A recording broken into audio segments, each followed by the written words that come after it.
across the UK, on DAB+, on your smart speaker, on your smart TV, and on your side.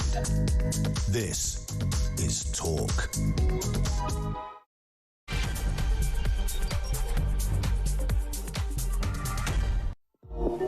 Hello there, and a very good evening to you. It is Petrie here with you for the next couple of hours. And as I said yesterday, back by popular demand, is the phone-in. So at midnight, what I want you to wrap your lips around, in other words, to call me, is we're going to be talking about the new sentencing bill, which began being debated today in Parliament.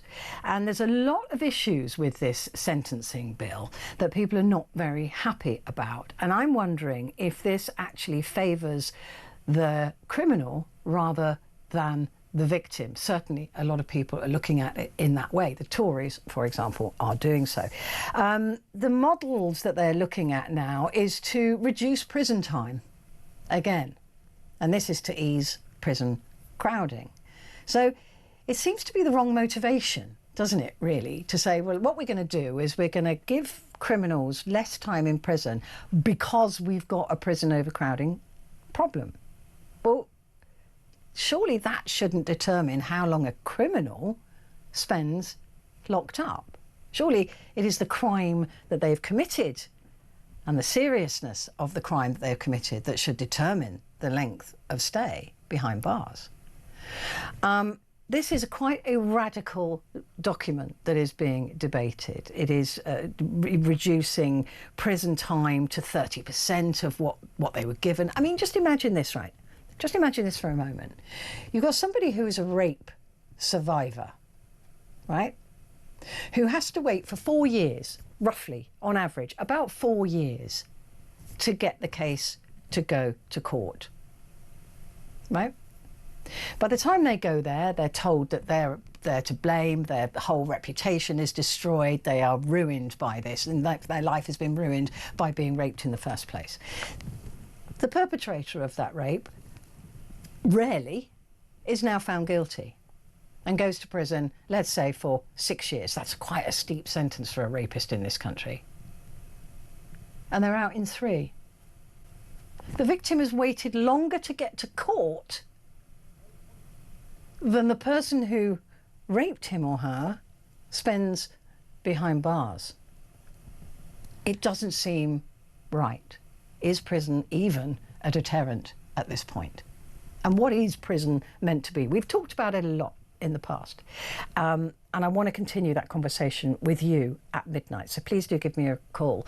0344 499 1000. And joining me, I'm absolutely thrilled to say, we have Tad Sturmer with us here. And you will know him because we've been talking to Tad before. He's a historian, a professor and an author of the forthcoming A Resistance History of the United States. He's going to be here. So it'll be really interesting to see his take on prisons, because often you say to me, we should have an American system, we should have a prison system like America. So we have an American professor, a historian nonetheless, who's going to be here, who will tell us whether the prison system there works or not.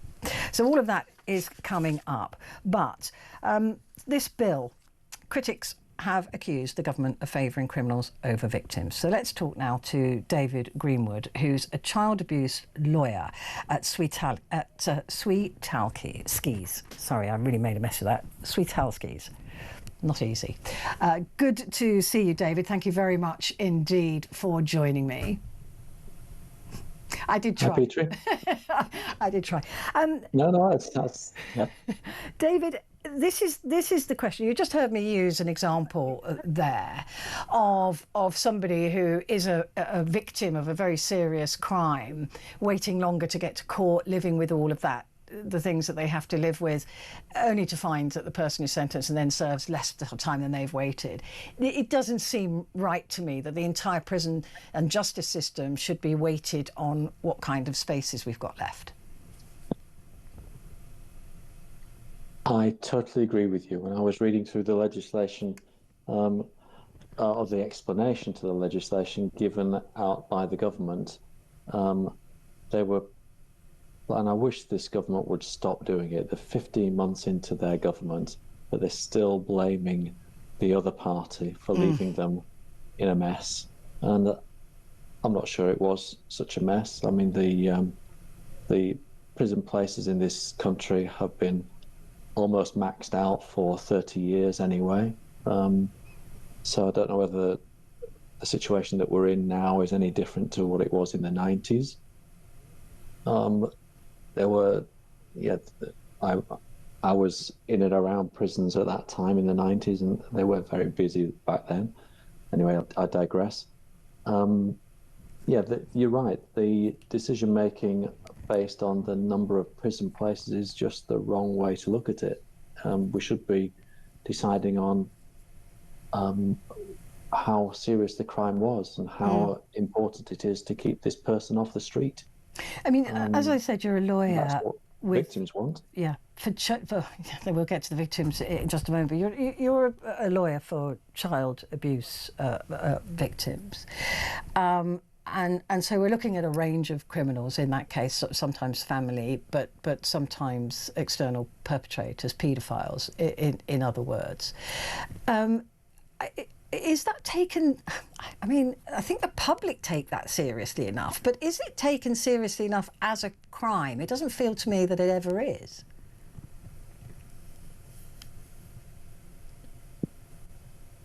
Well, you know what, since the Jimmy Savile affair, the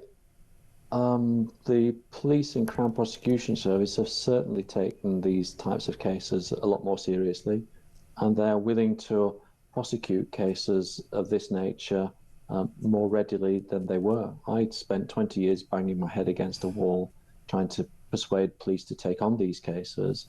And since Jimmy Savile and all that came along, more police forces around the country are willing to put resources into actually investigating cases that come along.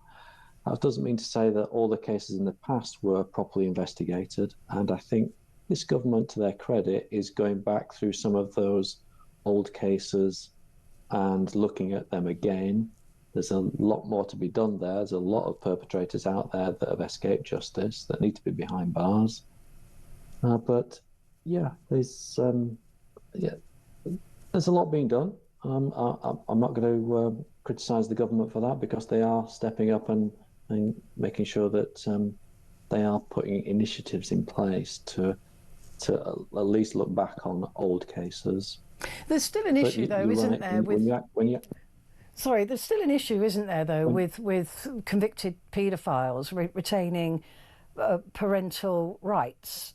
For the judge, I've read some cases where the judges said, well, they didn't rape their own daughter, so they can still have parental connections with that daughter, and the mothers are saying, no, I don't want a paedophile anywhere near my kid.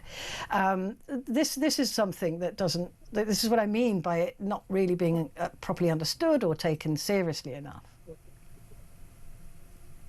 Right. So I've worked with a woman called Samantha Woodhouse, who has been a victim of exploitation in Rotherham, and she herself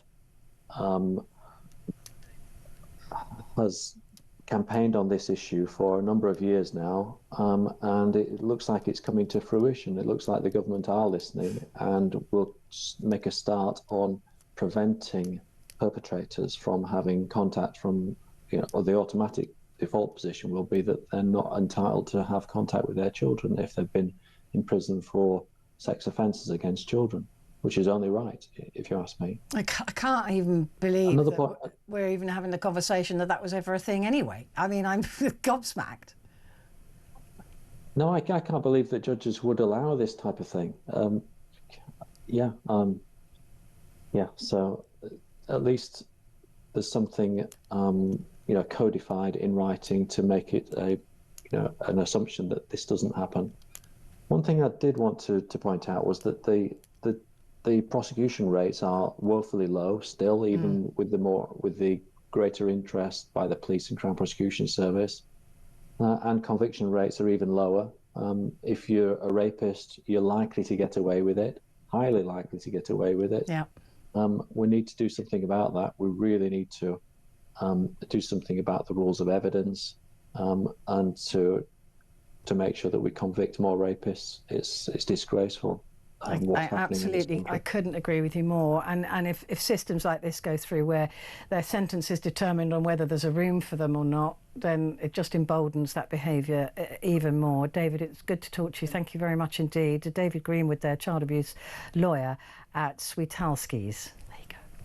Well, joining me now is David Shipley, a former prisoner and now a writer on prisons and justice matters. It's good to see you again, David. Thank you for joining me. That is the point for me, is that why are we determining how long somebody spends behind bars on whether we've got room for them or not? That just seems to be the wrong way around. Yeah, I completely agree. It's of course, it's a result of the prison system being mismanaged for 15 years. And we've got to a place now where we will run out of room. But already we don't sentence a lot of crimes as we probably should. So looking at child sex abuse offences, men caught with child sex abuse imagery almost never get sent to prison, even though we know from all the research and data that having used that sort of material is a strong indicator of risk that they will move on to try to actually abuse children in the flesh. What goes on in the justice field? I mean, are they in a bubble?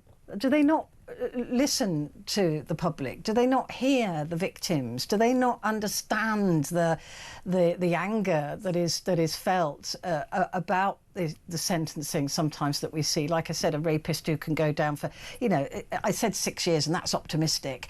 It's likely to be much less than that, and then they get let out at 30% or 50% of that tariff. Like I said, the victim's waiting longer to go to court.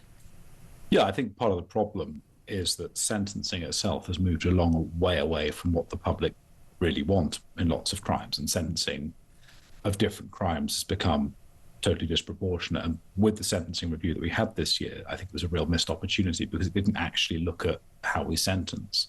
It didn't say, do we want to make sentences for drug offences a bit shorter, for example? Do we want to make sentences for sex offences longer? It didn't really engage with that at all. So we still have this messy system, which I think, rightly the public don't like.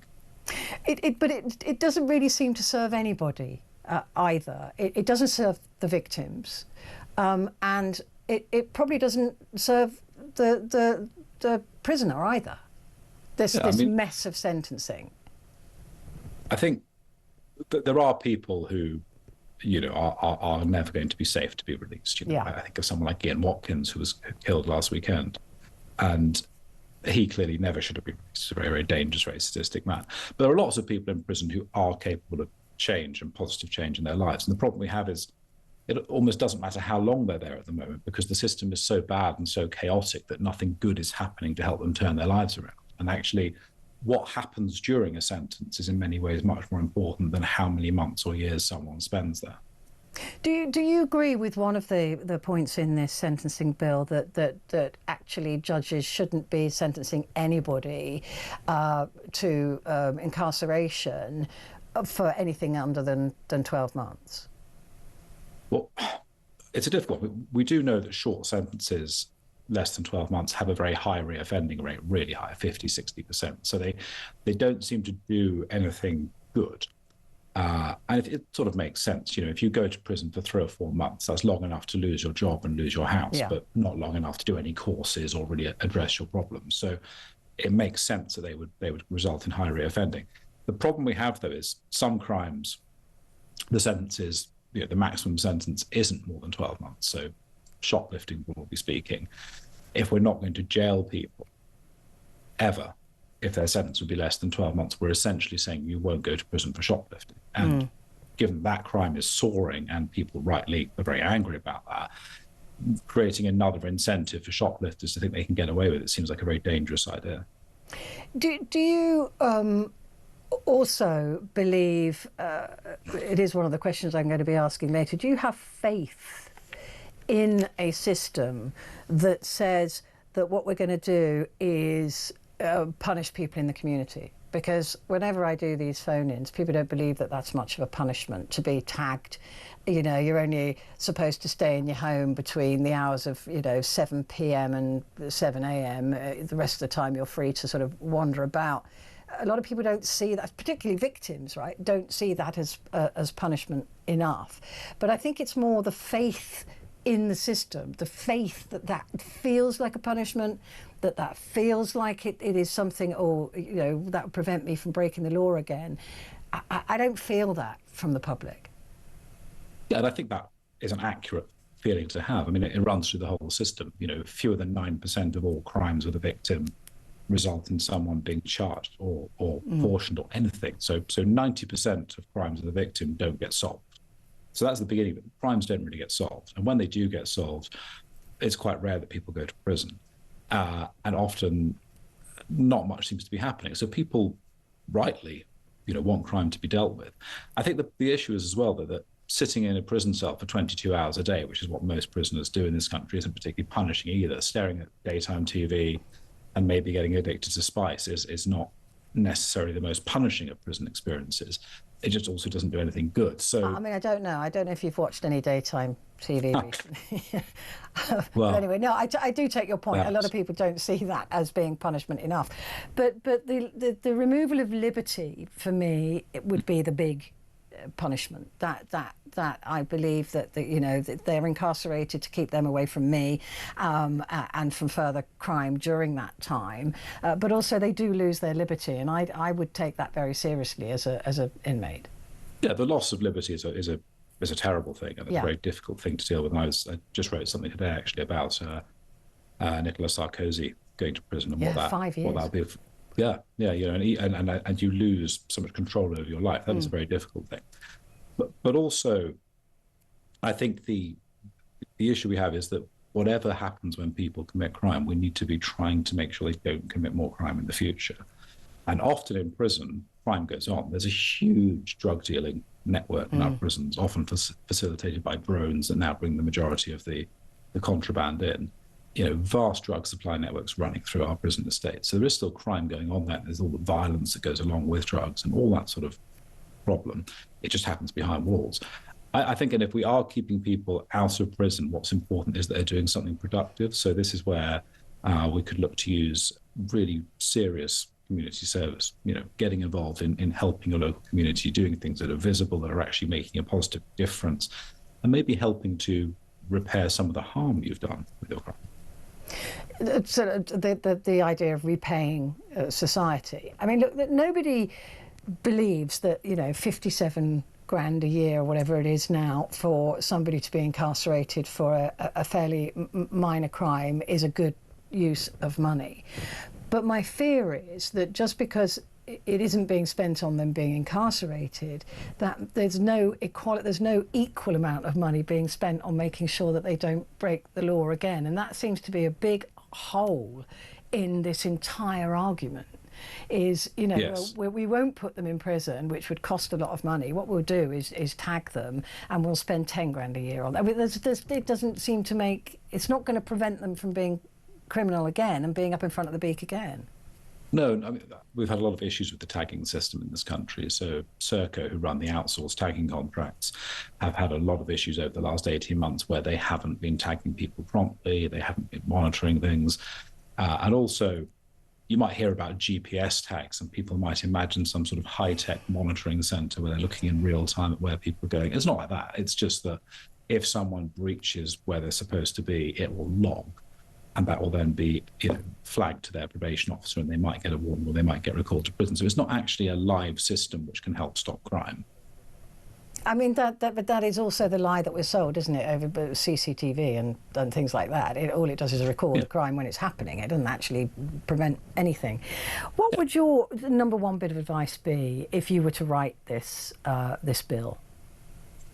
Gosh, I mean, I do think there's some very good stuff in it. I think the changes around parental rights that you were just discussing are incredibly It's about long time. overdue. Yeah. Yeah, and I wrote something there today just about how there's been some awful cases of this. I think in terms of sentencing, the initial idea with this bill was to approach doing something like the Texas model, where if you go to prison and you really work to be a model prisoner, to turn your life around, to do courses, to train, to study, to get qualifications, you can earn earlier release. And in Texas, you can actually be released as early as 20% of the way through, or you might have to serve your whole sentence. So if you get a 10-year sentence, you could be out in 2 years if you're a model prisoner, or you could be there for a decade or more. And everyone has to be approved by a parole board to be released from prison.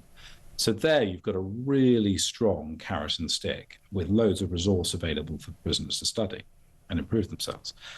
What we're having instead here is you'll either get out somewhere between a third and a half of the way through your sentence. But because there isn't enough education capacity, the education budgets have just been cut because there isn't enough work, because most prisoners are actually just sitting in their cells all day, they can't tie it to doing positive things.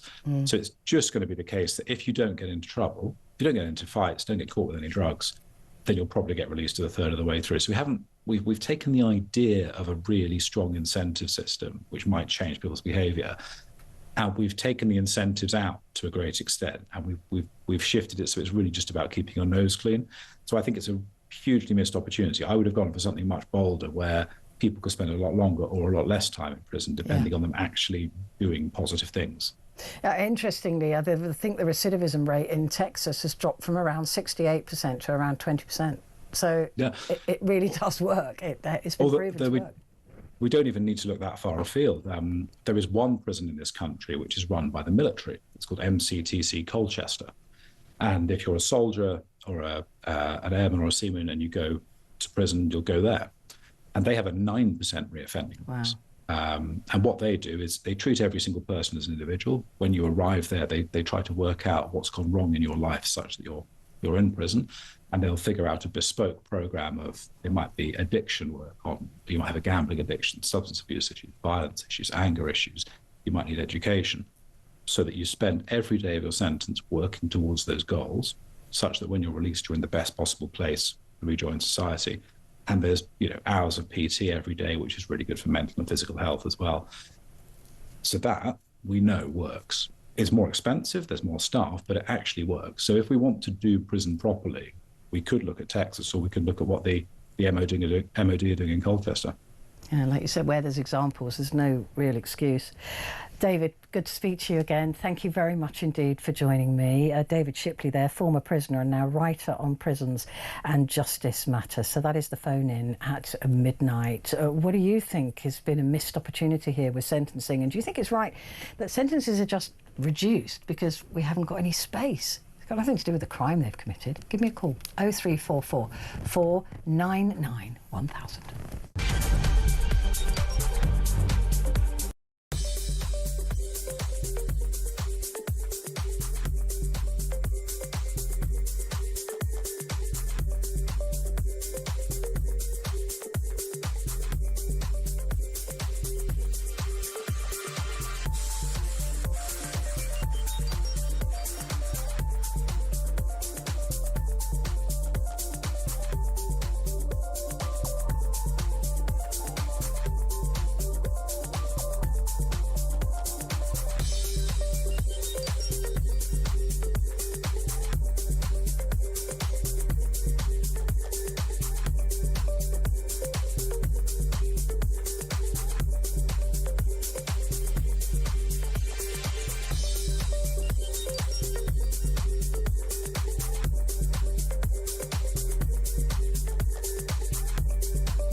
Across the UK, on DAB+, on your smart speaker, on your smart TV, and on your side.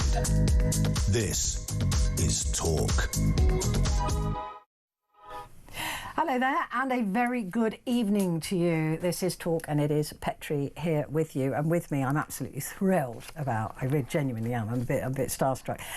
Tad Sturmer joins me in the studio, historian, professor and author of the forthcoming A Resistance History of the United States. I hope I'm going to get a copy of that. Absolutely. Good.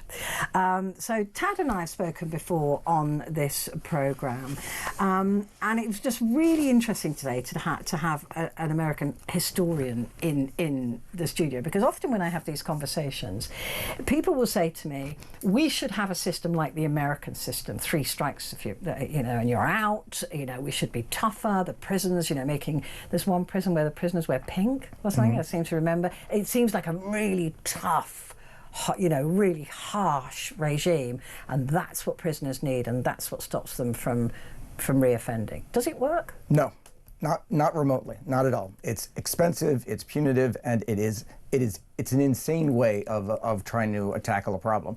If that worked in America, with the highest prison population in the developed world, more than 2.3 million people in prison. Wow. Then it wouldn't have one of the highest rates of violent crime in the world. Over the span of my lifetime, about 50 years or so, that the tough on crime, mandatory minimum sentences, 3 strikes and you're out, has been introduced increasingly as being the quick way to go ahead and address what people see as being a violent crime problem.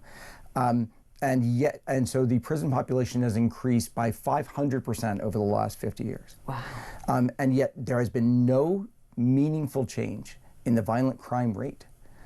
Yet the costs go up. There's no real way. It ravages the black community in America, because we have constitutionally protected slavery as a part of the 13th Amendment. And so with the way that it doesn't address the root problem, it addresses political problems that some people have, and so they use this as a bit of rhetoric in order to be able to further their own ambitions, but it has no demonstrable impact whatsoever. I mean, that's really interesting, isn't it? Because a lot of people do look to the US and see the prisoners going through a really tough time, and I have no sympathy with people who break the law, and particularly if they're violent criminals. But you imagine that we've been sold that that's what works, right? We've been told that actually, if you're tough on a criminal, these people are subhuman. We've got to be tough with them, and that will stop them from reoffending. Or we just keep them locked up for 3 strikes and you're out. I mean, that is, and we see sentences, although I do kind of agree with this, and I'll tell you for why. The sentences of 180 years, right, for an offence, and a lot of people go, that's ridiculous, never going to live for 180 years. But when in this country somebody gets a sentence for 6 years for a serious crime like rape, and that's reduced to 3 years for good behaviour or whatever, then I'd rather they were sentenced to 100 years and it was reduced to 50. So I kind of get that. But we do look at America and think, that looks, I wouldn't want that, so I would behave. But it doesn't work. It doesn't work because part of that is just in the catharsis that people feel like they have when somebody gets the book thrown at them, right? When they are caught, when they are prosecuted, and they get a stiff sentence. But the problem that happens is that they're not caught, and the number of people who are caught who are guilty of offending on a violent crime are not prosecuted and don't get to that stage. And so when they do get to somebody who is in fact caught, prosecuted, and convicted, then they overperform in terms of the sentences. But the actual rate of arrest and the rate of prosecution is so low for violent crimes. For rape, it is minuscule. Yeah, it is. Yeah. And so the idea, and as your guest earlier said, this is about the chance of getting caught. And it's about what happens to you when you do get caught. Is there a certainty of actually being convicted and being sentenced to a meaningful deprivation of liberty? That is the calculus that what we see is happening in the minds of violent offenders in the United States, is that there's a greater chance that they will get away with that. Yeah.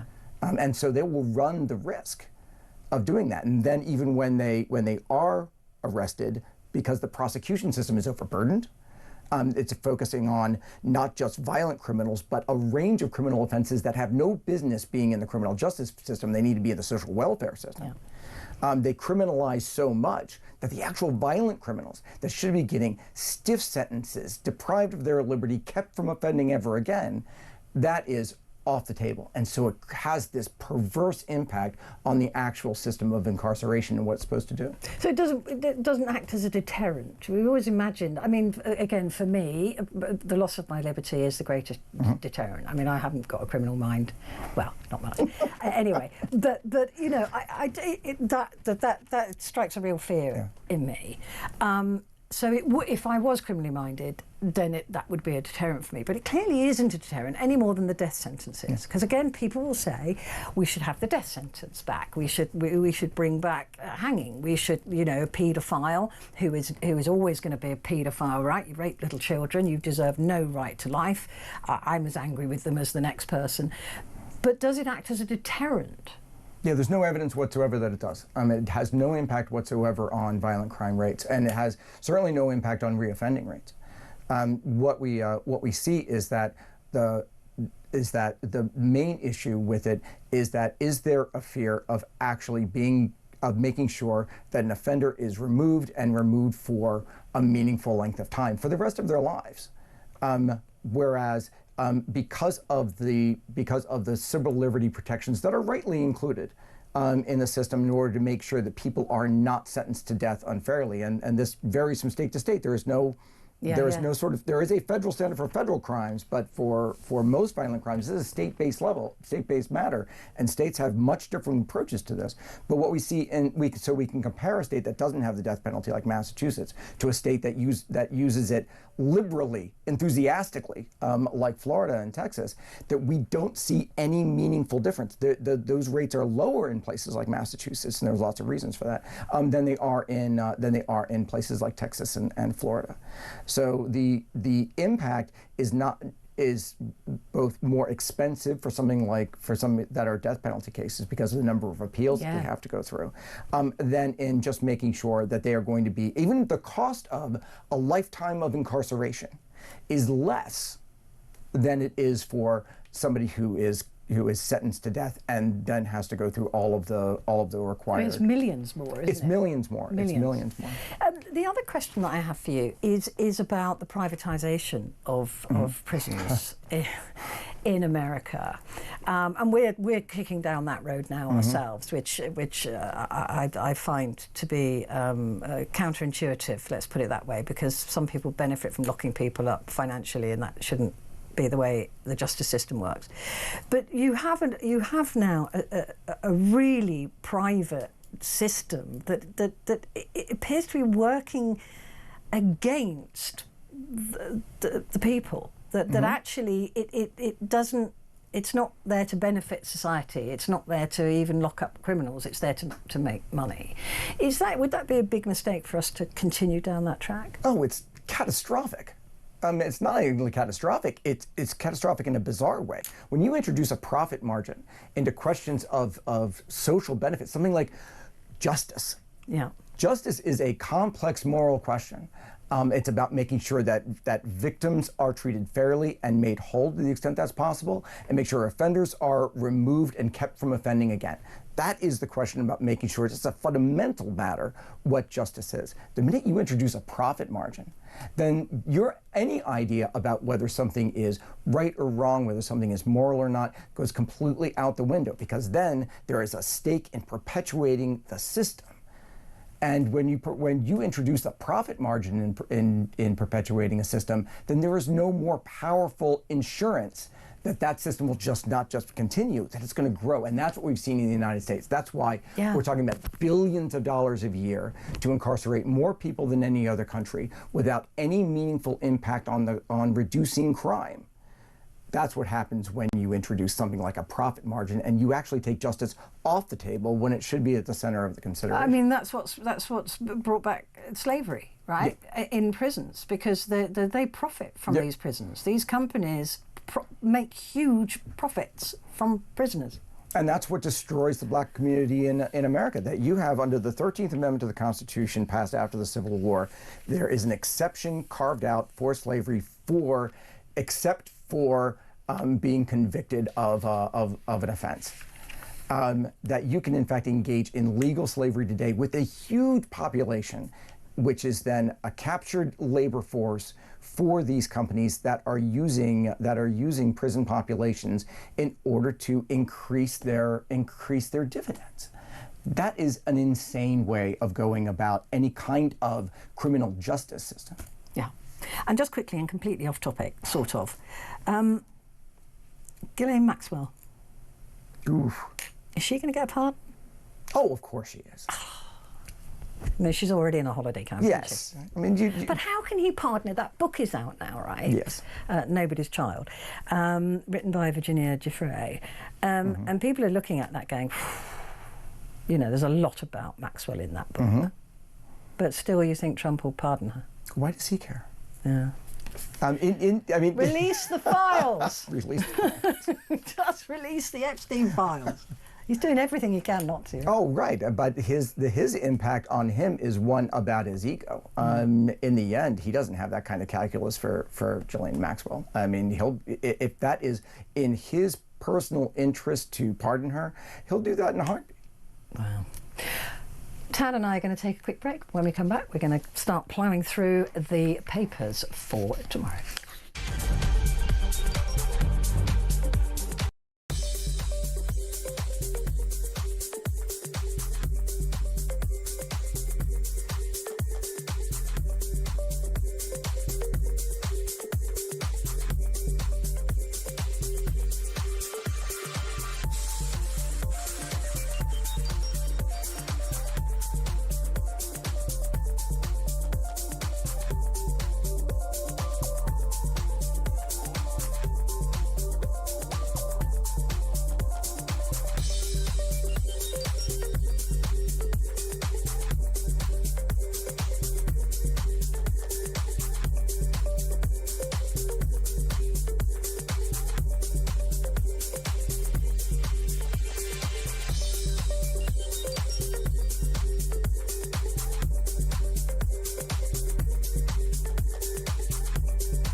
Across the UK, on DAB+, on your smart speaker, on your smart TV, and on your side.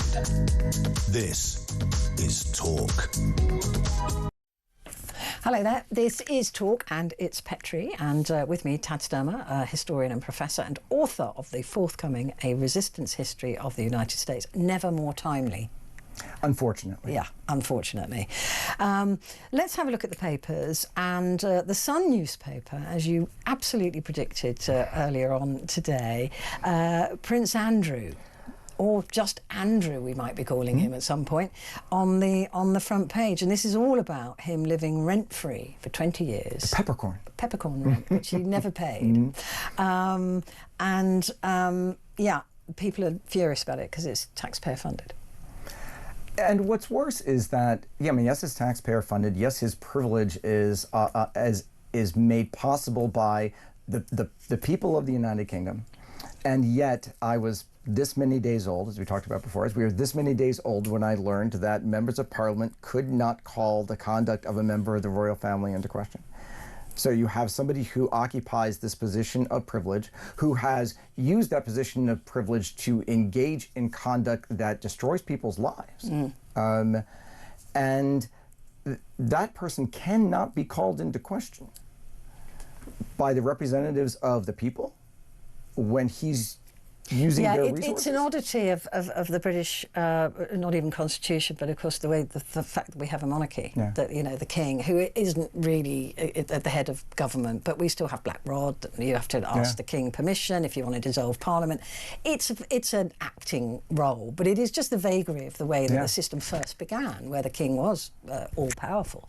But yeah, it is bizarre. And when you mentioned it earlier, I did go, oh, I did know that. But yes, you're right. It is strange. But I suppose we're used to the media holding them accountable, right? Which we still have a free press here, Ted. Well, it's been so long time since I've seen it, so it's a little odd to me to see it now. Yeah, so we can criticise a king or even a wannabe king without an AI of him pooping on us from a great height. So yeah, I suppose we've always relied on the media and the public to hold the Crown accountable.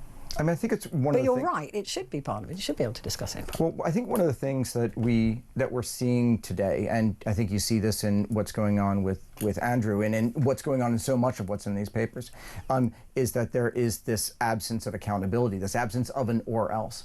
And the idea that there is a free media, there is a free press that can act as that ombudsman for the people, that can play that role, that can be the or else the truth will set you free. We will make it clear. We will go ahead and make sure that your legacy, your reputation, that history will judge you honestly. Yeah. And not wait for history. We can judge you honestly today. Here you go. We'll go ahead and lay it out. That role of free media and the protection of that is critical. And so that's why it's actually really good to be able to see this kind of thing on the front page, even when it's strident, even if it's in something like The Sun, that to be able to make sure that those positions are out there so that you can actually have an honest conversation about it is a critical role. That's the or else that's missing in so many other relationships. I mean, that's one of the things that has particularly upset me about what's going on in the US at the moment. You know, with people like Jimmy Kimmel being fired and then returned, all of these things. The freedom of the press is sacred, right? And it should never be relinquished. None of us should ever relinquish, even if people are saying stuff that I don't agree with and I don't like, and newspapers that don't have my particular stance on things. I don't care. Say it, be it, do it. And I think there is always such a rush these days to shut people down and stop that sort of freedom of expression that is as you know as a historian, is absolutely vital to freedom and democracy. It's not negotiable, right? Look what Hitler did. It's non-negotiable. It is absolutely non-negotiable, and why that is the basis of democracy. The First Amendment to the Constitution of the United States collects a particular bundle of rights that in the 18th century referred to as liberty of conscience. You have a right to everything that goes on in your mind, what you believe, what you think, what your opinions are, and you also have a right to go ahead and voice those opinions through freedom of assembly, through freedom of through the right to petition, and through the freedom of the press, all gathered together under that amendment because one of the first group of proper resistors to in United States history were the opponents to the nationalists who created the Constitution. And so they pushed for the Bill of Rights to make sure they were holding that authority accountable, that the people had avenues to be able to make sure to keep them honest, to keep them to make sure that democracy could have a chance of being active, of being dynamic, by having all of these opinions get shared, even if that is a battlefield, even if that's a clash. But you need those sides actually participating in that in order to be able to get at some version of the truth.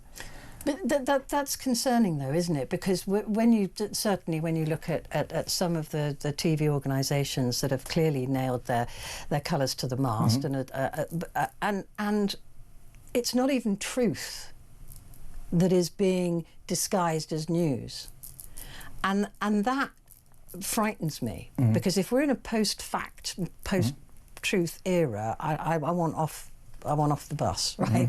Because facts matter and truth matters. But when I see some of my media colleagues in the US and what they say and how they say it and what they do, it literally terrifies me. And it should terrify us all, because that is the last bulwark it's the last against bastion, authoritarianism. Right? Yeah. It is. It really is. It's our last chance to say how it is. And that's why it's one of their first and clearest targets. And so we don't have really what we have now is a news media that is masquerading as journalism when it's really just representing advocacy and propaganda.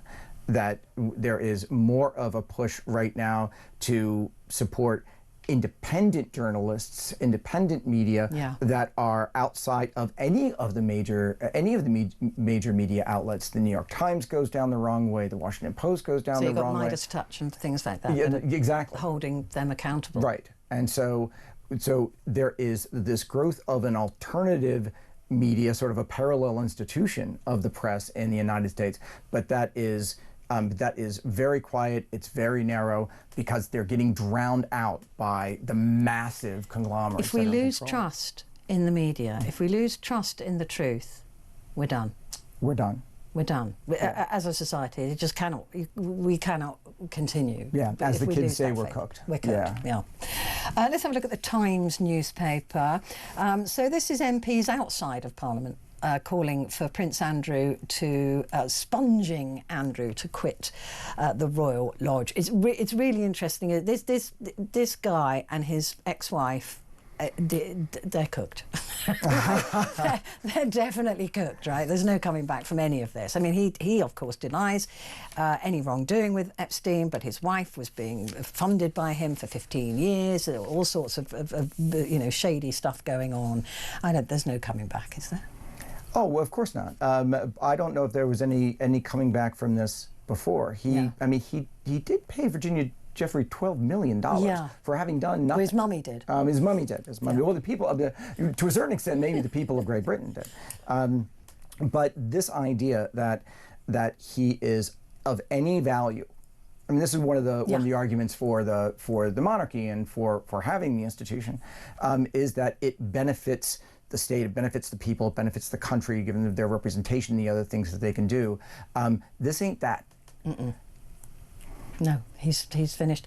And Nicolas Sarkozy, this is extraordinary. He is declaring himself to be an innocent man, as most prisoners, I think, do. But he's seen today walking with his wife, Carla Bruni, leaving home before beginning a 5-year jail term. Now, I didn't realise when I first started reading this, he's going to spend that in solitary. 5 years in solitary. That's a lot. It is a lot, but it gets back to your conversation earlier, is that this is somebody who in fact was held accountable, that he was engaging in this fundraising activity illegally, and that he gets a sentence that he deserves, and that he's going to serve that. That has an impact on somebody who is in no way outside of the realm of accountability, even though he was president. I mean, that is what is startling, I think, about this, because we are used to seeing, not just in the US, but here, people of a certain power, certain class, certain finances, just get away with everything. And to me, that's the most interesting thing about the story, is that here is in a certain sense, a real sense, an establishment figure that normally is given a great deal of deference by other members of the establishment, because, dear Lord, they don't want it to happen to them. And so that accountability just falls apart, and yet he's there walking to prison. Yeah, and indeed. He's taken 3 books in. He must be a slow reader. But he's taken The Count of Monte Cristo and the Bible, right? And the last person to escape from the prison that he's in, by the way, was in 1986. And it was the wife of the prisoner who landed a helicopter. And that was it. He got out. Audacious, but brilliant. The other story on the Times this morning, the White House has said there are no plans for President Trump and President Putin to meet in the immediate future. I've been hearing that, obviously, when he met with Putin or spoke with Putin just before meeting with Zelensky, we all went, oh, here we go. And there was a shouting match, apparently, between Donald Trump and Zelensky, where Trump was saying, you will take this deal, you will give up your land, you will do this, because he wants the Nobel Peace Prize. And Zelensky said, how dare you, I'm not going to do that. But what is going on here that he's not now going to meet with Putin? What a mess.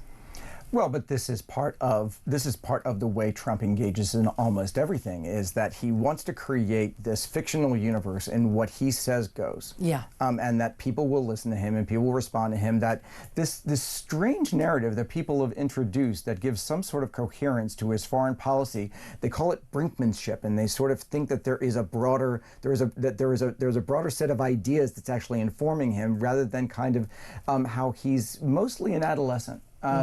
And so when he's not seeing that Vladimir Putin, and there's no reason Vladimir Putin should, that Vladimir Putin is not going to respond in any kind of way that's going to get Trump the headlines that he wants.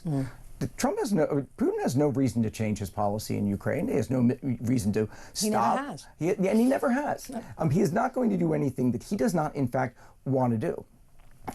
And so whatever kind of fiction that Trump wants to create, that he might, by setting up the narrative beforehand. This happened in Alaska. He set up the narrative beforehand that he was going to stop it, it was going to end, we're going to do this. And then Putin goes along with the performance, and then nothing happens. He's totally in awe of Putin, isn't he? He is. He's like a little teenage girl. He is. With a pop star. He is. He absolutely sees that as being the kind of model that he wants to follow.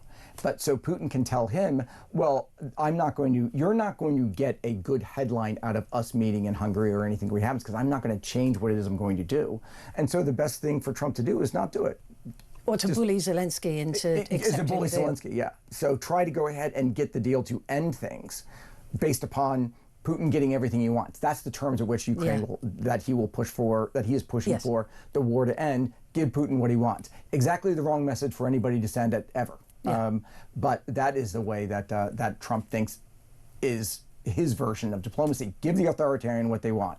That's the world that Trump wants to live in. God, it is quite extraordinary. I'm glad that Zelensky this time felt empowered to stand up to Trump. Apparently there was lots of swearing, lots of effing and jeffing going on in the White House. Right, let's look at the eye. Benefits set to rise by 4% as problems pile up for Reeves. We've got a budget coming up at the end of November, and our government doesn't get shut down. There you go. Not that I'm showing off, but still, she's got to find a heck of a lot of money, and we've got a lot of people on benefits of various kinds, and that's about to go up. Because of inflation and inflation numbers, and it's linked to inflation and everything. So it's interesting that people on benefits are getting a pay rise, but those of us who are working aren't getting a pay rise, which grates somewhat. Is the problem in the US? There doesn't seem to be a social net.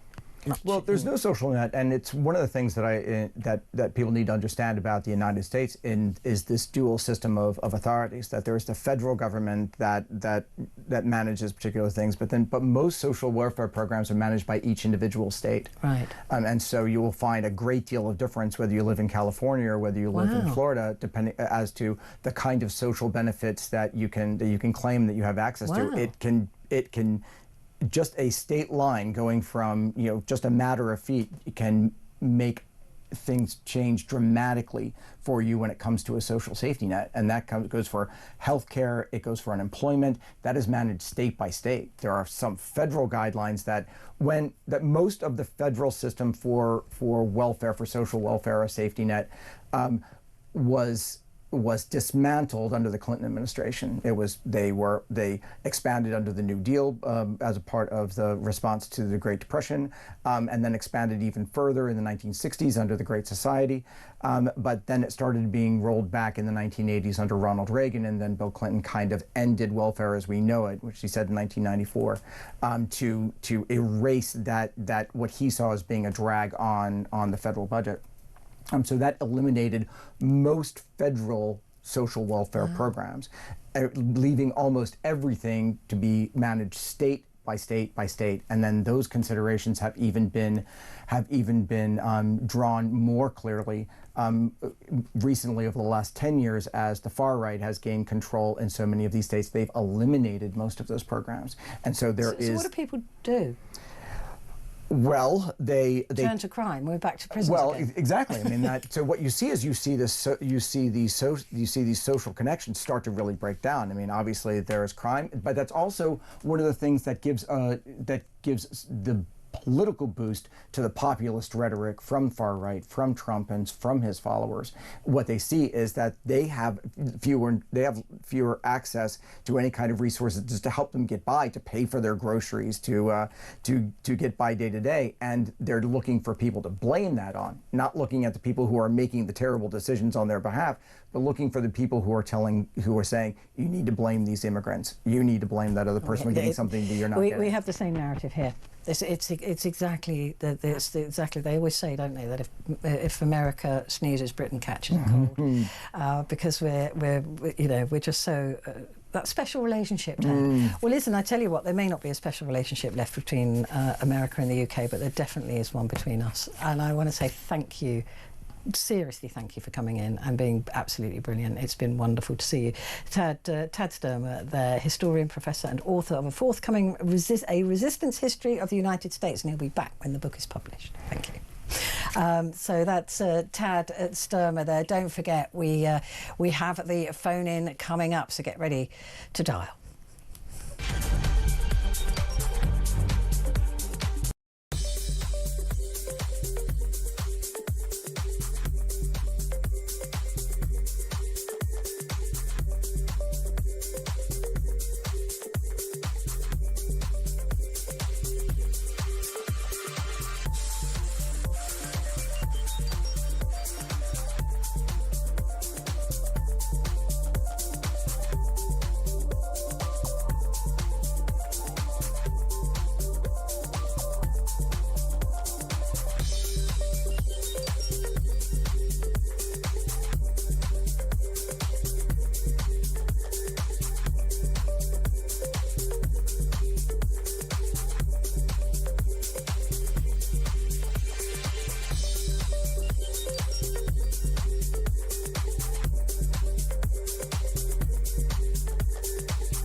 across the UK, on DAB+, on your smart speaker, on your smart TV, and on your side.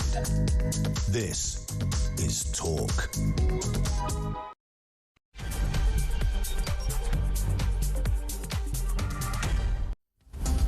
Hello there, and a very good morning to you. It is Petrie here with you through until 1 o'clock, and we are talking today about prisons because yesterday, or only just yesterday, they were debating the new sentencing bill, and there's a lot of stuff in this, but basically it looks like the whole policy of this Labour government is, first of all, to blame the Tories, which is getting really old, and second, to determine how long somebody spends in prison, not on the crime that they've committed, not on the offence that they've committed against society, but on prison spaces.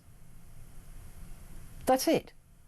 They're saying, well, we haven't got enough prison sentences, so what we'll do is we'll reduce the prison sentences of people so we can just get them. That's, call me old-fashioned, but that's kind of not the point. I thought the whole point of a justice system and of a prison system is to punish people adequately for the crime they have committed against either an individual or against society as a whole, right? And to remove them from society so that they can no longer commit those crimes until they're in a position, hopefully, where they've been rehabilitated. Now, that's the bit that's missing from our prison systems. We don't rehabilitate. We are woefully bad at it. So we take hardened criminals, we send them into prison with other hardened criminals, we get them to educate each other on their crimes, we allow them to take drugs, we allow them to be violent, and then we release them. And then we go, now be good. There you go, that's there you go, there, you've done your time, now be a good person. So that's where we fail, and I think it's really obvious when we see the repeat offending rates, right? We are woefully bad at it. So what's the answer? Is the answer to be nice to criminals? Well, that doesn't seem fair either, does it? Because after all, they've committed a crime, sometimes hideous crimes. But what is the answer? And can the answer ever be that we release criminals from jail because the jails are full? Can that ever be reasonable? I was just talking to Tad a little bit earlier on, and saying, I used to think that the sentences in America were a joke, right? We hear them all the time, that somebody gets a 199-year prison sentence or they get a 125-year prison sentence. You go, well, what's the point of that? He's a 70-year-old man. I mean, what, you know, or even a 30-year-old man, they're never going to serve 199 years. But the point is the message that sends, right? And I've just recently revised my view on this, so I'm kind of still working it out. But basically, it's to say your crime was so heinous that this is what you deserve. You deserve 199 years, and if only you lived long enough, that's what you'd get. That's how bad your crime is against society or against an individual. That's what you deserve. And I think that sends a really strong message. And then you can't get some bleeding heart liberal say, well, we should reduce that by a third. Or to a third. Well, great. If you reduce 190, I can't do maths, but if you reduce 199 years to a third, that's still a decent prison sentence, right? Instead of the way we do it. Whereas we'll say to a rapist, if we're lucky, right, 6 years. If they ever get prosecuted, if they ever get caught, if they ever end up in court, if they ever get sent down, 6 years. And for good behaviour, 3. What message is that sending out? And this is what this sentencing bill doesn't do. It doesn't look at sentencing. It doesn't look at some of the crimes that may have been acceptable at one point or may not have been considered that bad, or maybe we were overly victim blaming, as with rape. It doesn't look at those crimes through our modern day eyes and go, do you know what? That sentencing is wrong. And actually, a rapist should get 40 years. And then if we reduce it to 50%, still a decent amount of time in prison. So I'd like to hear from you what you think of the idea that prison sentences will now be determined on whether or not we have space, rather than on the crime that is actually committed. Give me a call. 0344 499 1000. And perhaps you've spent some time in prison. Perhaps you've been a prisoner. Perhaps you've been a victim of crime. When you were a victim of crime, did you think that the punishment fit the crime? Did you think that it was just ridiculous? I mean, I used the example earlier on of a rapist. The victim or the survivor will have to wait perhaps 4 years, maybe more, to even get to court. So then they spend that time in court in a hideous situation where the rapist defence lawyer is, you know, having a go and peeling apart every part of their life and exposing everything and accusing them of causing their own rape, only to find that rapist is out in less time than it's taken waiting to go to court. There's something very wrong here. There's something really, if I dare say, criminally wrong with the justice system. It's not working. It's not fit for purpose. And if we're now going to determine how long somebody spends behind bars on whether we've got enough rooms or not, it's sick. There's something wrong. So give me a call. 0344 499 1000. You can message me as well. Use the word talk and then send your message to 87222. Well, earlier on, I spoke with David Shipley, who's a former prisoner and now a writer on prisons and justice matters. And I asked him how much of a deterrent is the loss of freedom?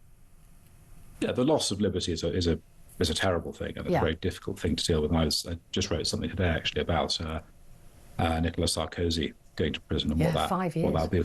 You know, and you lose so much control over your life. That is a very difficult thing.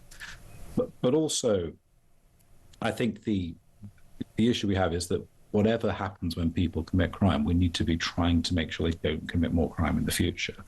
And often in prison, crime goes on. There's a huge drug dealing network in our prisons, often facilitated by drones that now bring the majority of the contraband in.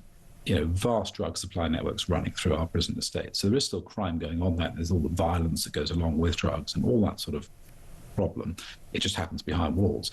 I think, and if we are keeping people out of prison, what's important is that they're doing something productive. So this is where we could look to use really serious community service, you know, getting involved in helping a local community, doing things that are visible, that are actually making a positive difference, and maybe helping to repair some of the harm you've done with your crime.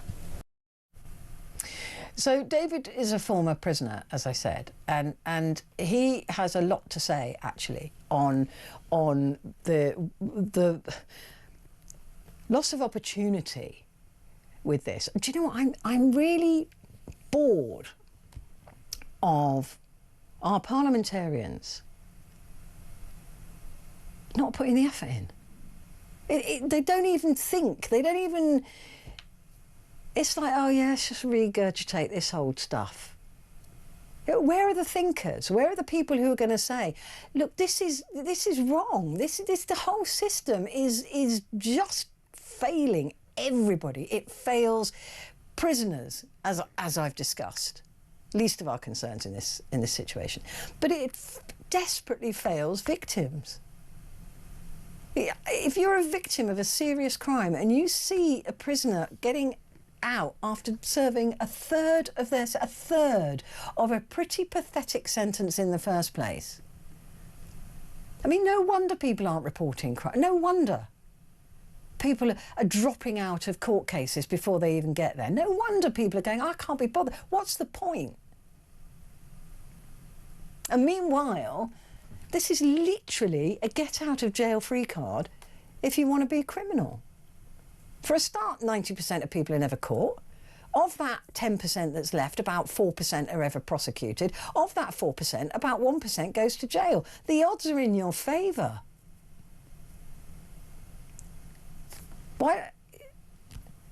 I mean, not encouraging criminality, clearly, but I can see why criminals think, well, what are my odds of getting caught? What are my odds of being prosecuted? And what are my odds of actually spending any real time behind bars? You weigh that up against their criminal attitude, you've got the situation that we're in at the moment. Kevin has called from Basingstoke. Morning, Kevin. Morning. Yeah, harsh sentences or sending more people to prison doesn't really improve anything, because America sends more people to prison than, you know, anywhere else in the world. Yeah, in the free world. Yeah. And they also have the death penalty as well. So, you know, it doesn't help by sending so many people to prison. And also, you said people that you don't think people that behave themselves in prison should be let out early.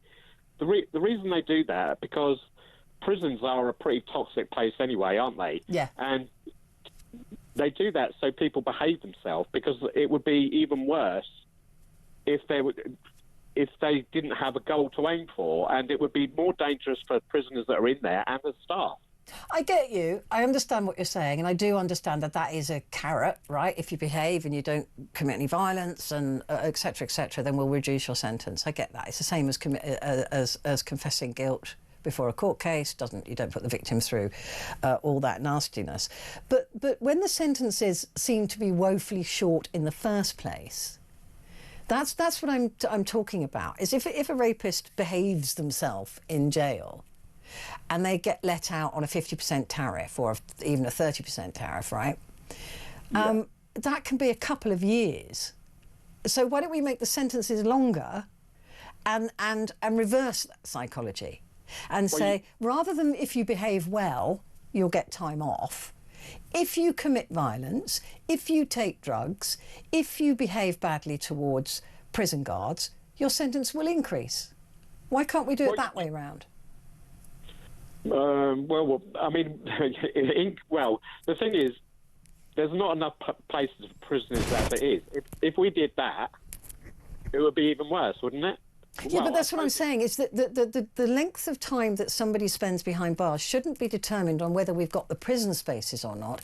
It should be determined on the crime they've committed and their ongoing behaviour in a prison cell. I think it would be fairer to the victim to say to the criminal, if you don't behave, if you take drugs and we catch you with drugs, we're adding 2 years to your prison sentence. If you attack somebody and you're violent, we're adding 4 years to your prison sentence, rather than the other way round. Well, I mean, you might have a point there, but the thing is, I can't remember what country it is. I was going to look it up, but I didn't have time. There are a country in Europe. They have far fewer people in prison than we do, and they treat them so much better. Norway. I think that's Norway, Kevin. Yeah, Norway. I think it is Norway. Yeah. So there are better ways than we're doing now, because what we're doing now is not working, is it? I agree with you, but the thing is that there is a low tolerance. And I do understand it, although logically the Norway model it creates far fewer recidivism rates, far lower recidivism rates, and therefore fewer victims in the future. But there is an objection to being overly supportive and kind of prisoners when victims don't get the same support and kindness. Do you see what I mean? There is a low tolerance for being kind to people who have wronged. What, here? Yeah. Yeah, well, the thing is... There has to be an element of punishment. Well, yeah, but the thing is, Norway is a much equaler society than us. They've got better education, they're poor people. They just treat people better than we do here. So they also pay, I mean, again, if we want that society, we just have to pay a huge amount of tax, 70% or something, 60%. Pay more tax, but they have a happier society. Yeah, they do. I don't object to that as an idea. But I think that a lot of people, particularly victims of crime, who, for example, I don't know if you remember, there was a student riot about years and years ago, and it got very violent, and there was a young man who threw something off the top of a building and it nearly hit a police officer. Anyway, he ended up going to jail, right? I think he was 18 years old. He went to jail and he got a free education while he was in jail, right? He did his degree, actually, while he was in jail, left jail with no student debt. Whereas young people who didn't break the law and who did the right thing left university with an enormous amount of student debt. And it's that kind of thing that people object to, and I understand why. Do you see what I mean? People that go to prison that come out with a university degree, is there? No, you're missing my point. The point is that the guy who did wrong got his degree and it cost him nothing, and the guy who did the right thing got a degree and he had to pay for it. And one of them broke the law and the other one didn't.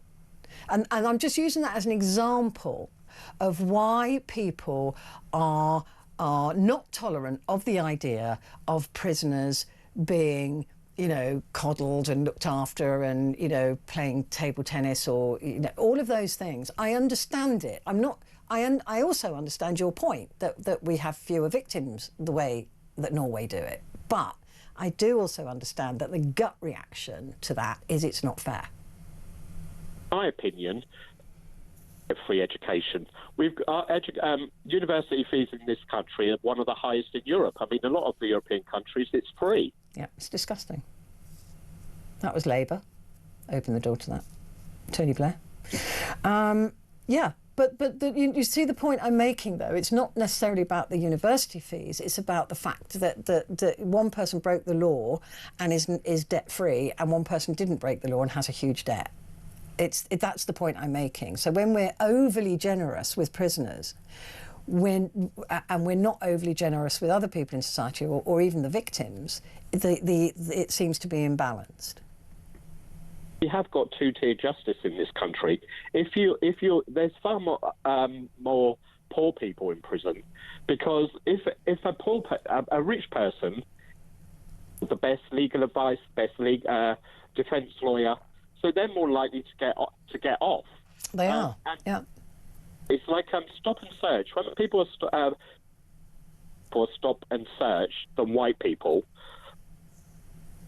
more white people, fewer of them, are carrying drugs.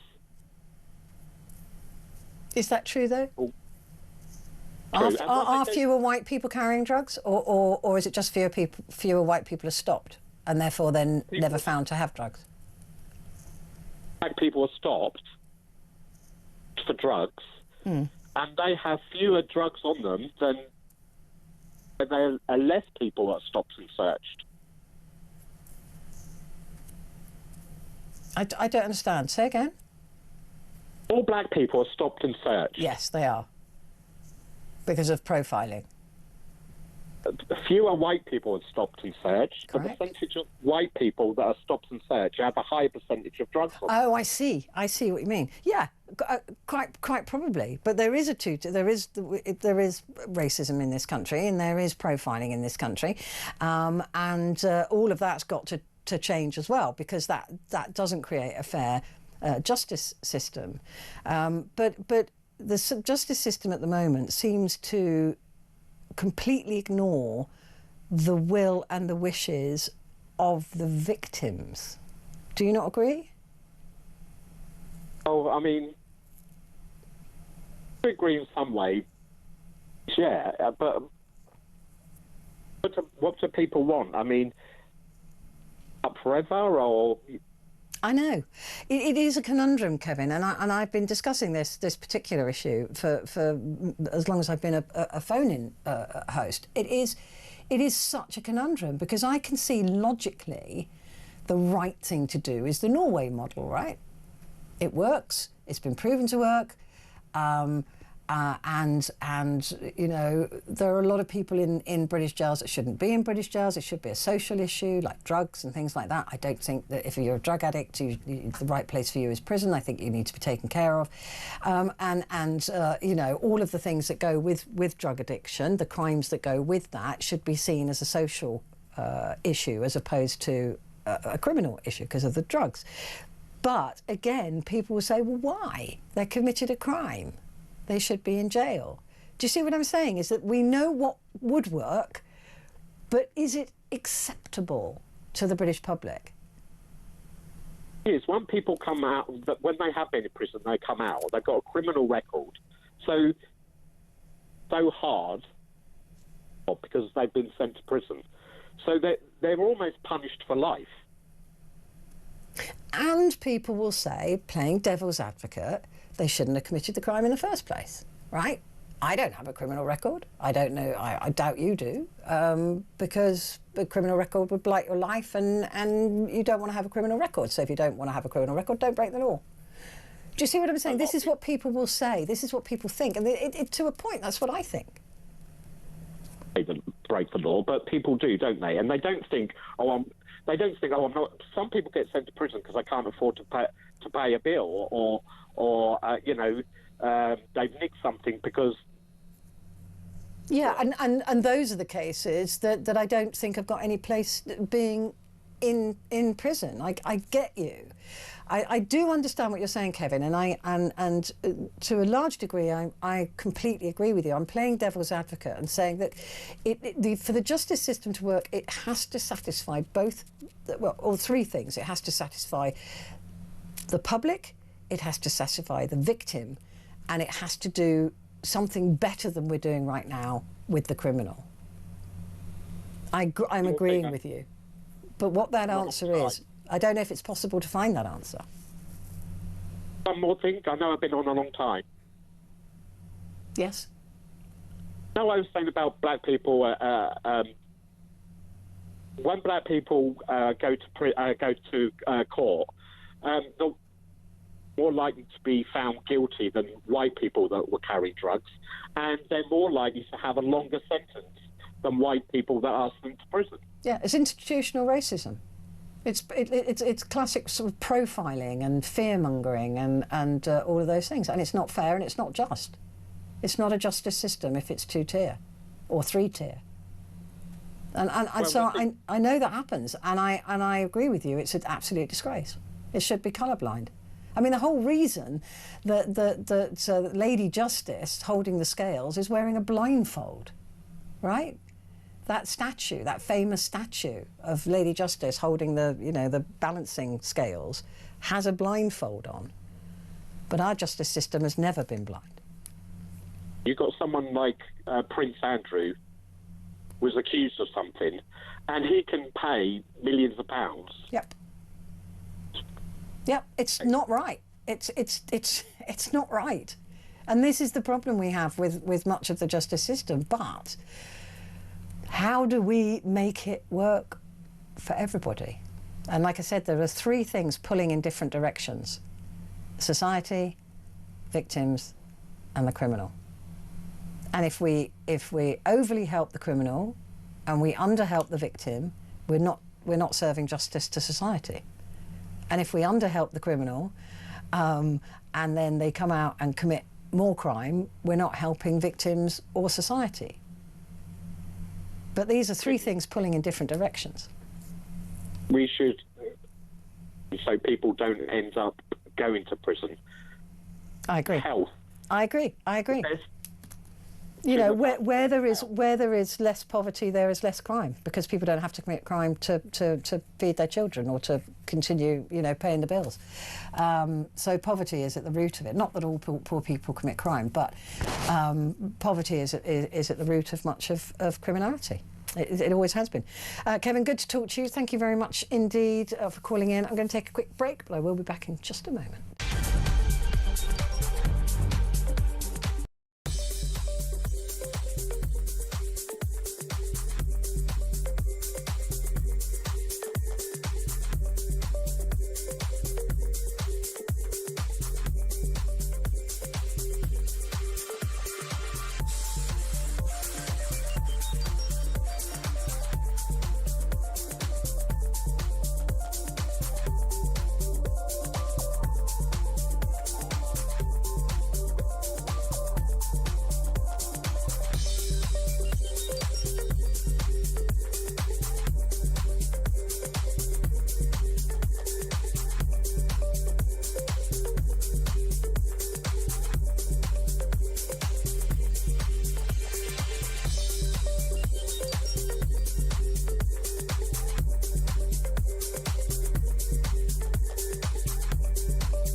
across the UK.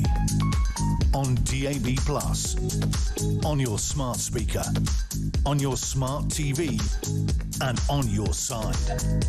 This is Talk. Hello there, this is Talk. Very good morning to you. It is Petrie here. And we're talking about the new sentencing bill, the government sentencing bill, which they began debating yesterday, on Tuesday, introducing a scheme which would allow the early release of prisoners in England and Wales who've demonstrated good behaviour. And like I said, I don't know what's wrong with doing the flip of that and saying if it's bad behaviour you get longer. Wouldn't that work just as well? But then they'd be taking over a prison cell. So we've decided that people now spend as long in prison as we've got room for them. Not according to their crime, not according to the debt that they owe to society. No, that's gone. Now it's all about prison spaces. So lucky criminals. The more criminals there are, the less time they'll spend in jail. Which is not a good message to send, I don't think. This is an earned progression scheme, which will see a fixed length prison term. Somebody could be released after serving a third of their sentence. A third. Yeah, a third of their sentence.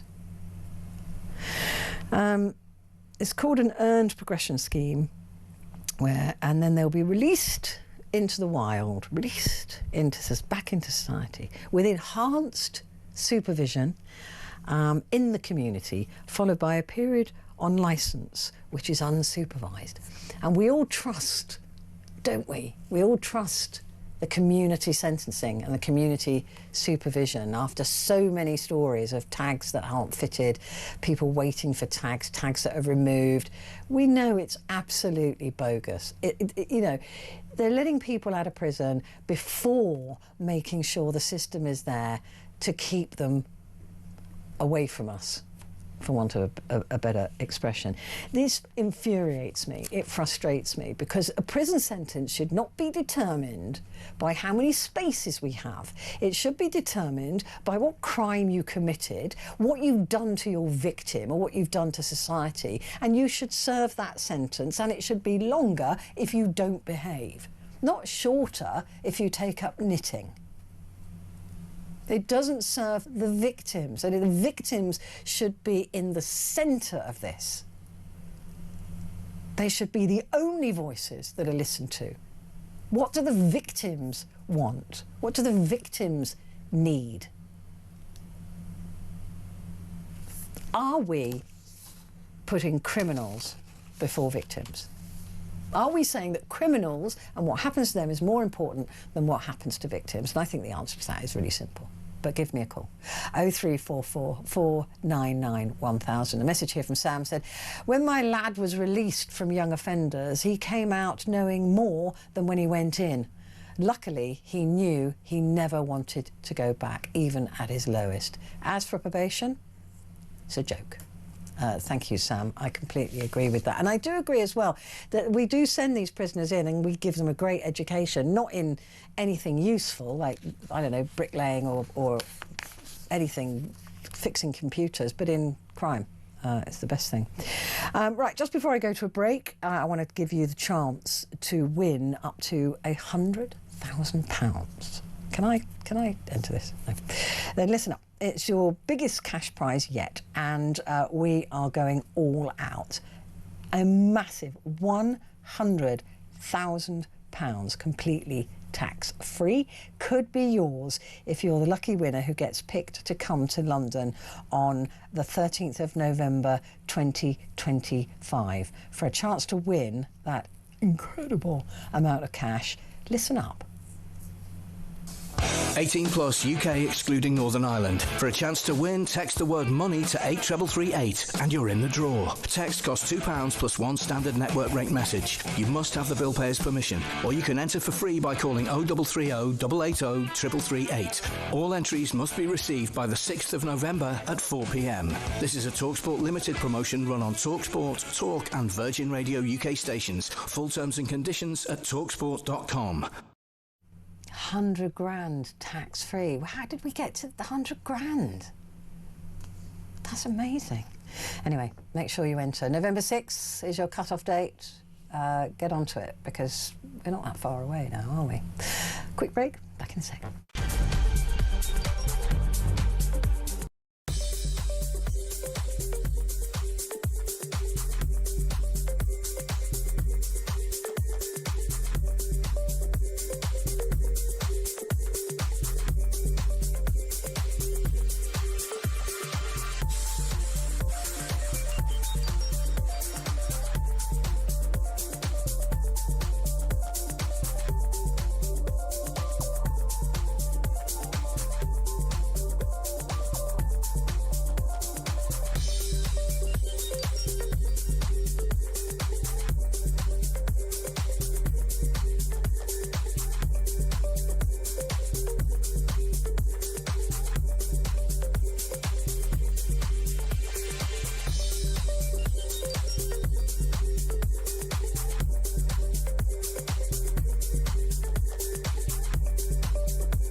Across the UK, on DAB+, on your smart speaker, on your smart TV, and on your side. This is Talk. Hello there, and a very good morning to you. It is Talk, and it is Petrie right here with you, back with the phone in up until 1 o'clock. And we're talking about the new sentencing bill, which was discussed yesterday in Parliament. And to say that I'm not happy with it is slightly an understatement, because I am just sick and tired of politicians of all persuasion. I don't care who they are.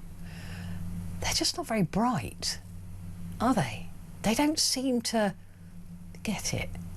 They don't seem to be able to think outside of their tiny, minuscule understanding of the world. They seem to, let's take a bit of a bill and barely change it. Let's not think radically about sentencing. Let's not. What we're going to do, right, is we're going to stick with the sentences we've got, which we all know are not fit for purpose. Right, they are not. They should have been changed. They should have been updated. They should reflect the society we're in today and the desperate need for more sentencing and longer sentencing and fewer criminals out on the streets, right? That's what the new sentencing bill should have been. It should have been, right, we've looked at rape and we've decided that actually this is not long enough, right? This is a heinous crime. Very few people are ever caught, very few people are ever prosecuted, and even them have prosecuted, a tiny percentage of those ever go to jail. So we're going to make this a proper deterrent. We are going to make this, 6 years, no, we're going to make it 20 years or 30 years, right? And paedophilia, right? Look, these are pathetic, but you know, these men usually who are caught with all these images, which we know is a precursor to them going on. We know historically it's a precursor for them going on to actually harm children in the real world. They've already harmed children, in my view, with these images that they're looking at, these sexual abuse images. They don't even go to jail. They don't even go to jail. Why aren't we looking at that now, going, look, this is a real problem. This should be longer, right? Let's make sure that if you're caught with these images, it's 10 years. No questions asked. That's it. 10 years. Everybody. That's it. You're gone. They haven't done that. What they've done is looked at the woefully inadequate sentencing that we've got at this stage, and they've reduced it. They've cut it in half in some cases, and in a third, this is what this bill is suggesting, a third in other cases. These pathetic sentences are being cut by a half and by 2/3. Why? Prison space. Forget the crime that's been committed. Prison space. Oh, you're a paedophile? Oh, we haven't got any prison spaces for you, so off you go. What? That's what we're doing now, is it? That's who we are. That's what Britain is it? Good. No wonder we're in the mess we're in. Dan is in Warrington. Hello, Dan. Hiya, Petrie, you okay? I'm all right. All the better for speaking to you. How are you this morning? I'm in danger of agreeing with you tonight. Oh, my God, what? Yeah, well, I'll probably go a bit further than you, as I usually do anyway. But I think that, I mean, I know your gentleman before was talking about Norway, but really, I don't know. What are the whole statistics around their whole economy and the family life and the benefits culture and things like that, and all these kind of other things that roll into that. I won't accept poverty, because there's lots of countries around the world that are a lot less well off than this country, and if you look, we've never been so well off. If you think about after the war years and things like that, and people mucked in together. We never had people running around with zombie knives after the war in this country. So I don't accept it. I think that we need actual, real hard. Like you just said then, when you hear of a paedophile who doesn't go to jail, when you hear of somebody that attacks somebody with a knife in the street, regular news stories every day that's not gone to jail. If you're carrying a knife in the street and you get stopped and searched, and unless you're a fisherman or a tradesman or something like that can say, yeah, I'm on my way to do I'm a plasterer on my way to work. If you're carrying a knife in the street, there's no good reason. You should be put to prison for 10 years. Well, did you remember, Dan, actually, when a few years ago now, I think it was under the Tories, they said that if you're caught with a knife and you don't have a good explanation, like you said, being a chef or whatever, 5 years, no questions. Do you know how many people have gone down for that particular crime? None. Well, I was going to say that. I didn't know, but yeah. I mean, it's because there's a lack of will. It's like with anything in this country. It's a lack of political will to get things sorted. We've got to be prepared to upset a few to actually get a control of this country. And when we do look across to the likes of Singapore and other countries like that, if there's a sign on the grass that says "Don't walk on the grass," people don't walk on the grass because there's a punishment for that. If you walk on the grass, it's right at the low level. The amount of litter that's on our streets, again, where's the put the litter in your pocket thing gone? Yeah. Again, and if somebody gets fined for dropping litter, then all of a sudden they're the ones complaining. Oh, well, it was only a cigarette. It was only this. It was only, oh, I'm sorry, but no, you're littering. So, it starts right at the bottom. And I think if we don't get tough, then this is where we end up. We've had for a long time very left-leaning sort of people in power and governments. When was the last time we had someone on the right saying, look, there are the Tories. I mean, let's not make any mistake about that. And in 15 years, they didn't really achieve. And do you know what, Dan? I do think that it is. I think you're right. I think there's a lack of political will. There's a lack of determination. There's a lack of listening to the public. And politicians, particularly this Labour government, are absolutely deaf. They're sticking their fingers in their ears and they're not hearing us. They're not listening to us. And this whole idea that prisoners now will be released not based on the crime they've committed, but on the amount of prison spaces we have left to me is absolutely hideous. I mean, it's absolutely nonsense, and I don't know. You might disagree with me on this because we've had chats before about immigration and stuff, but I don't understand how we've got 10,000 foreign prisoners. And no, I don't disagree with you on that. They should be immediately removed.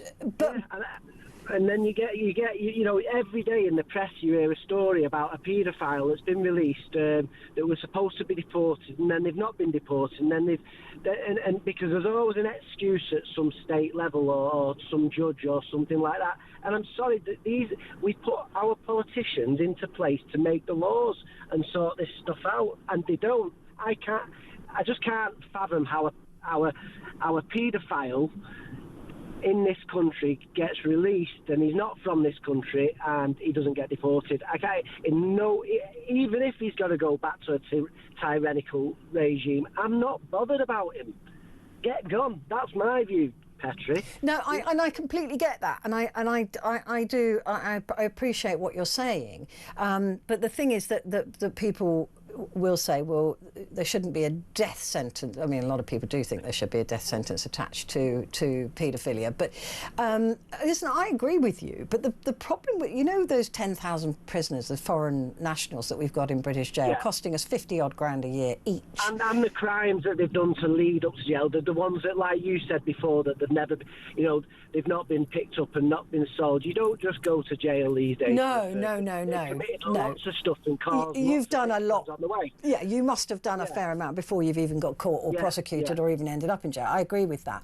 The problem is, though, if we were to say, if there's an Albanian criminal, right, who's locked up in a British jail, and we say, right, we're not having this, we're not paying for you to be in jail. The problem is that if we send them back to the country they came from, we don't know if they're going to serve prison time there. So basically, we're releasing them to another country, and they could always just come back anyway. So at least while they're locked up, we know that they're locked up. So I get your point. We should not be paying we should have a determination that they will be put in prison in their country of origin for the same amount of time as we've convicted them for. Unfortunately, we can't do that sort of deal with many countries. Yeah, I mean, I kind of see that point of view, what you're saying there, but there's also I think there's a bit of a caveat involved in that, in that if you want to stay in the UK, and let's say if you get done for stealing from a shop, or what's called low-level crimes, but I don't like to say that. No, I agree. Always a victim, right? And you know that you've essentially abused your hospitality in this country, and you are immediately deported for, you know, even just shoplifting. You're deported. Now, I would expect that. If I went to live in Australia or America or somewhere and I got caught shoplifting, I would expect that I would be deported back to the UK, and I think that would be fair enough. So I'm not trying to say that this should happen to, you know, that I'm not expecting the same treatment for someone like myself. But if they were deported immediately, then again, like I said about people dropping litter in the streets, there's no consequences at the bottom level. If they were deported immediately, then my big guess is they wouldn't want that from these countries. So the likelihood is that they won't go on to commit more offences and bigger that leads to them sort of longer jail term sentences in the first place. So I just think that we need to actually be hard on people, Petrie, because I agree with you, but the most of the criminals in this country are British-born criminals, so that doesn't help with the numbers. But how do you feel about sentences now being determined by not the crime, not what you've done, but if there's enough space for you? It's absolutely nonsense, because you imagine, right? Just imagine this situation that let's say if you're a woman that lives on her own and you've had a stalker, you've had someone that's attacked you, and when you report that person gets arrested and dealt with. Imagine if that person doesn't go to jail. I know. You're going to then fear that person might come back again. Of course, and you've got rape victims who are waiting 4 or 5 years to get to court. Yeah. So, and the person who did it to them gets fewer years in prison than the victim's been waiting. Yeah, I think we just have to start actually prioritising victims and not looking at the perpetrators, and even if it ruins their human rights and things like that. Because I believe if you've raped somebody, if you've raped a child, why should you have human rights? I don't understand it. Why? Well, because we're meant to be a civilised society, right? Yeah, but look what's happened. Look what's happened. Yeah. And by being that civilised, it's almost, but it's like people coming round your house and then trashing it because your hospitality was so good. So I get it. I understand completely what you're saying, and I agree with much of what you're saying. And we have to find a better way. For me, it is to increase sentences to the proper levels, and to say to prisoners, you don't get off for good behaviour. You get to stay longer for bad behaviour. That's the way I would do it. I mean, it seems to be more logical, but of course that takes up prison spaces, and we're not doing that anymore. We're not being logical. We're judging people by how many prison spaces we've got, not by the crimes that they committed, and that's where it's wrong. I agree. We agree, Petrie. We agree. Dan, the sun will come up tomorrow. Lovely. It's good to talk to you. It's always a pleasure to talk to you, whether we agree or disagree. That is the whole point of a phone-in. There will always be people I agree with. There will always be callers I disagree with, but we always have a decent, robust, polite conversation. So if you feel like taking part, pick up the phone and give me a call. 0344 499 1000. All opinions absolutely welcome.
across the UK, on DAB+, on your smart speaker, on your smart TV, and on your side.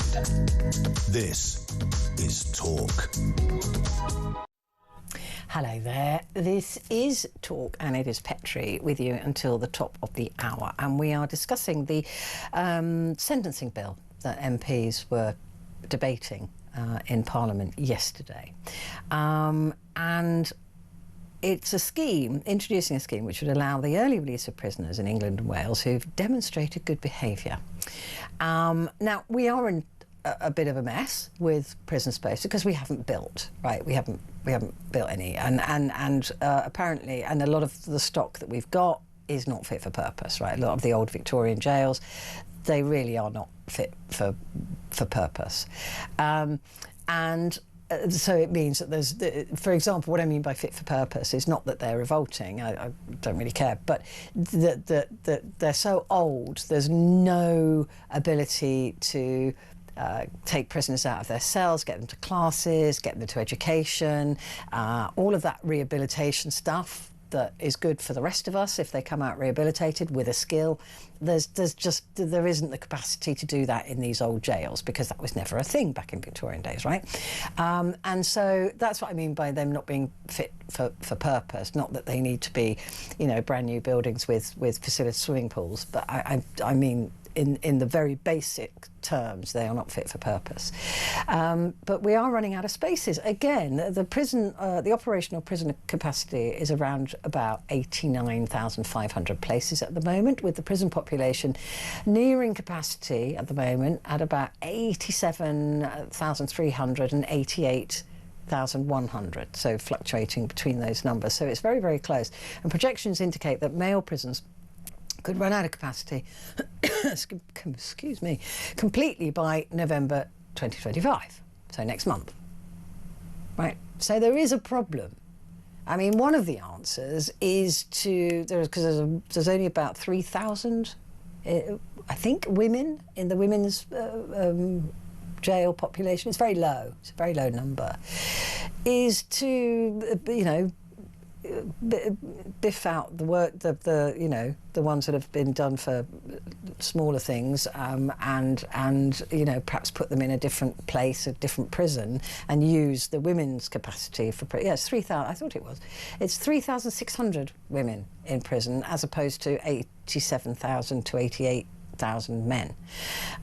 So there would be capacity if they were clever and thinking about moving prisoners around. But there you go, they never think outside the box, do they? Or outside the jail.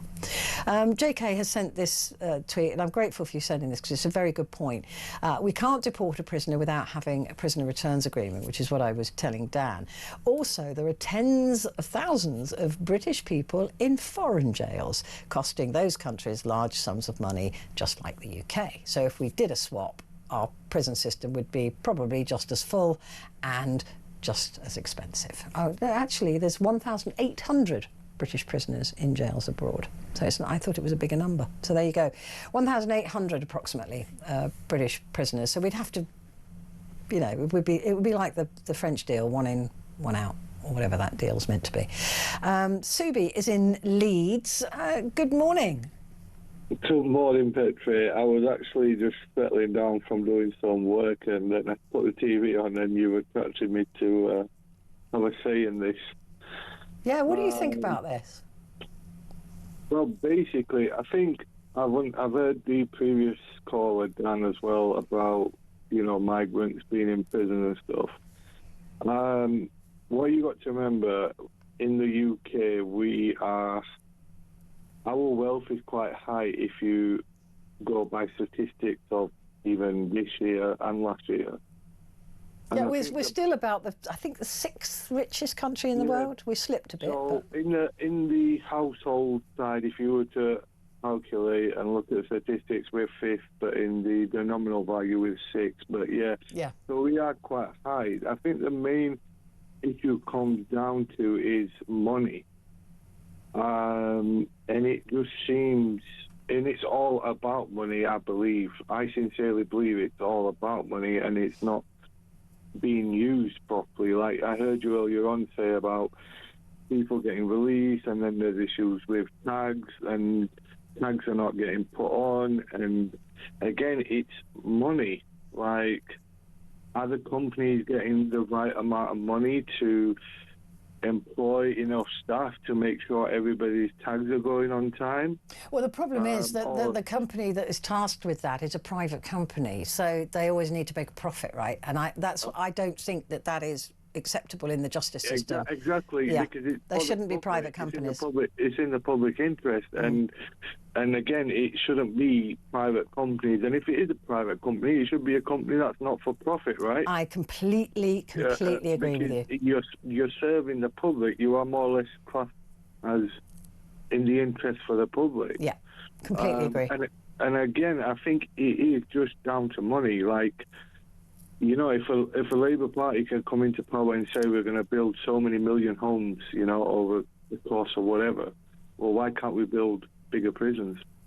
Listen, Subi, I absolutely agree with you as well that this is a wealthy country, and how come? Yeah. Sorry, Petrie. Like, you would talk about studies for criminals, like we have got current, and we say jails are not fit for purpose. Like, I work in the legal sector, it is for many years, but we've got programs set up through the Justice Department where there are not-for-profit organisations who deal with ex-offenders and people coming out of prison and helping them get into jobs. Okay, so when they're coming out of prison and they're dealing with them, why can't we send them into prison to deal with them? Yeah. Listen, you know? we've got the money, we just don't have the will, right? Yeah. If we can waste, what is it, how much was that? 35 billion on an app during COVID, right? Exactly.